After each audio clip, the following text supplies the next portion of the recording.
देखिए, कल जो घटना घटी है उसको हम कड़ी भाषा से निंदा करता हूँ। जो स्टूडेंट का ऊपर, यूथ का ऊपर जो कल हमला किया गया, जो लाठीचार्ज किया गया, रबर बुलेट में जो मारा गया, उसको हम कड़ी भाषा से निंदा करता हूँ।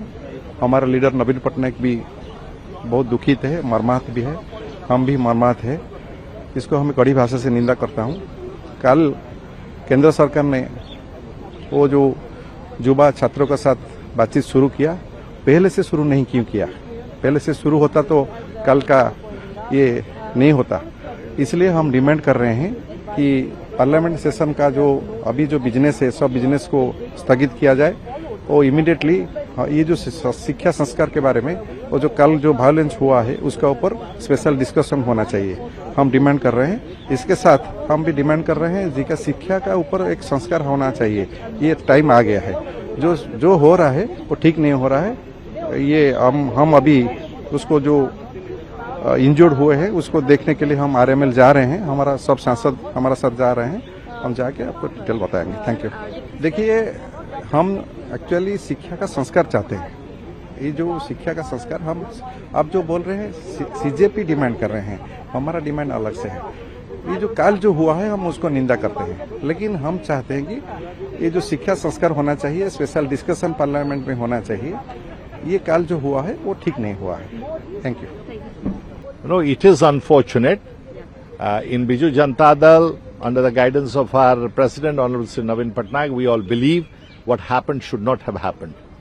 People, more particularly young people like students, do have a right to express themselves, do have a right to be concerned about the future of their life and education, and they had rightfully come together to express their views. We would have expected that a democratically elected government would be responsive to people's views and opinion. We do not like violence, we condemn extreme activities, but when a system, an institution, a government doesn't respond, inevitably some of these unfortunate events happen. All those police people, all those students who are injured, our heart goes out to them and their families. I hope that we all, in positions of power, authority, governance, learn a lesson out of it, that public opinion matters in a democracy and we become more responsive than we have been in this case. See, demands can be there of any kind.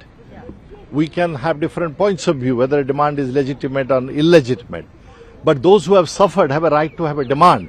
And they have suffered because they had to take the exam second time. Unfortunately, some children lost their lives, their families lost people. So under the circumstances, we shouldn't go into the reasonableness of the demand.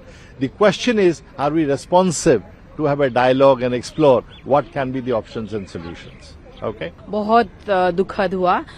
हमारे नेता नवीन पटनायक जी दुख प्रकट किए हैं। बच्चे हमेशा बच्चे ही होते हैं, बच्चे चाहे किसके हो। शिक्षा व्यवस्था के खिलाफ, सिस्टम के खिलाफ ये लड़ाई है। ये लड़ाई में बच्चे आपके घर के भी हो सकते हैं, मेरे घर के भी हो सकते हैं। बीजेपी के घर में क्या बच्चे नहीं है? उनके बच्चे क्या शिक्षा व्यवस्था में क्या? सारे बीजेपी के जितने सारे भारतवर्ष में है, सारे अच्छे से ही है और कोई नॉर्मल बच्चा नहीं पढ़ रहा है, कहीं उसको भी प्रॉब्लम नहीं हो रहा। अगर नहीं हो रहा इसका मतलब है आपने डिस्क्रिमिनेशन किया है शिक्षा व्यवस्था में। बंद कीजिए डिस्क्रिमिनेशन। जहां आम आदमी के बच्चे पढ़ रहे हैं उसको ध्यान देना भी आपका ही जिम्मा है। ठीक है, आप अपने बच्चों को अमेरिका में पढ़ाइए, कहीं भी पढ़ाइए, मगर आम आदमी का बच्चा कहां पढ़ेगा? आपका बच्चा कहां पढ़ेगा? आपके बच्चे जो आज शिक्षा और मेडिकल सीट 2 करोड़, 5 करोड़, 10 करोड़ दे के एनआरआई सीट खरीदा जाता है। अगर कोई गरीब है ना, अगर वो अपने दम पे, अपने बलबूते पर अगर नीट का एग्जाम क्लियर कर रहा है, मगर आप उसमें भी काम कर रहे, उसका भी पेपर लीक कर रहे, इसका जिम्मा कौन लेगा? सरकार को ही लेना चाहिए। 20-22 दिन हो गया वहां पर जंतर मंतर में वो स्ट्राइक चल रहा था। सरकार का नींद नहीं टूटा, सरकार का कुंभकर्ण के निद्रा में सोई हुई थी। सरकार जाके क्यों वो बच्चों से नहीं मिले? उल्टा सोनम वांगचुक को रातों रात उठा के ले आए। और हम भी गए थे, सफदरजंग मिलने नहीं दिए। पुलिस इस तरह से कड़न करके रखे, हमको भी मिलने नहीं दिए। बोले कि क्यों नहीं? मैं पूछी क्यों नहीं मिल सकता? ऊपर से ऑर्डर। ऊपर से कौन ऑर्डर दिया? क्या हम लोग में नहीं मिल सकते? किसी की तबीयत खराब है? आप राजनीति कर रहे हैं। हमारा ये डिमांड है, बच्चों की एजुकेशन को ज्यादा से ज्यादा ध्यान देना चाहिए। और मैं एक बात बोलूंगी, हमेशा याद रखिएगा, जिस मतलब कंट्री का आप बैकबोन तोड़ना चाहेंगे ना, उसका एजुकेशन सिस्टम को तोड़ दो तो बैकबोन टूट जाता है। इसीलिए ये सरकार चाहती है हमारे बच्चों की बैकबोन और शिक्षा व्यवस्था टूट जाए, ये देश नीचे से नीचे चला जाए। हम दाबी करेंगे कि एजुकेशन सिस्टम का रिफॉर्म हो और अच्छे से बच्चे पढ़ाई करें, और पार्लियामेंट में सारे बिजनेस, सारे बिल को बंद कीजिए, पहले बच्चे और एजुकेशन के ऊपर डिस्कशन कीजिए, नहीं तो हम संसद चलने नहीं देंगे।